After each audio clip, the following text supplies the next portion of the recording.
அது எங்கள் ஐயா இருக்கார் பாருங்க, எங்கள் ஐயா சகாய ஐயாவை நான் ஒரு தடவை சந்திக்கும் போது இந்த குடிமை பணிக்கு பயிற்சி கொடுக்குற போது அவங்க என்ன சொல்லுவாங்கன்னா, மக்களுக்கு கற்பிச்சிடாத, கற்பிச்சிட்டின்னா அவன் நம்மள கேள்வி கேட்பான், நம்மகிட்ட பதில் இருக்காது.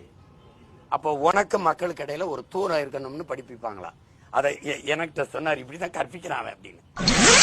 நாம் தமிழர் கட்சியில இணைய போறாருன்னு அது உண்மையா?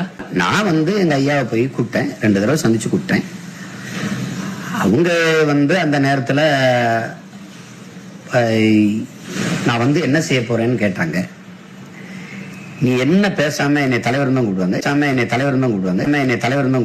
நீங்க அத்தையும் பேசி முடிச்சிட்டீங்க, உங்களையே அங்கீகரிக்கல. நான் ரொம்ப எதிர்பார்த்தேன். சீமான் அவர்கள் உங்களை சந்திச்சிருக்காங்க அப்படின்னு திரு சீமான் அவர்கள் மேடையில பேசும்பொழுது சொன்னாங்க, நான் சாயபவரை சந்திச்சேன், அரசியல் குறித்த விஷயங்கள்லாம் பேசணும்னு. அவங்க கூட இணையறீங்க அப்படிங்கிற மாதிரியும் செய்தியில் வந்துச்சு. நீங்க 2 பேரும் சந்திப்புல என்ன நடந்தது, என்ன பேசுனீங்க? இல்லை, நான் இப்பொழுது சமீபத்தில் சந்திக்கவில்லை.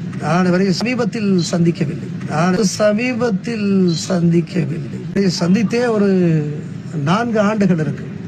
அப்பொழுதெல்லாம் என்னை நிறைய பேர் சந்திப்பார்கள்,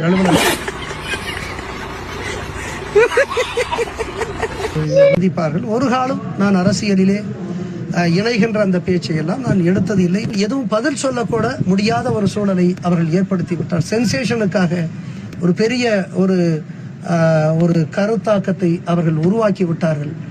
எனவே அது எனக்கு உண்மையிலேயே வழியை தந்தது என்பதுதான் உண்மை.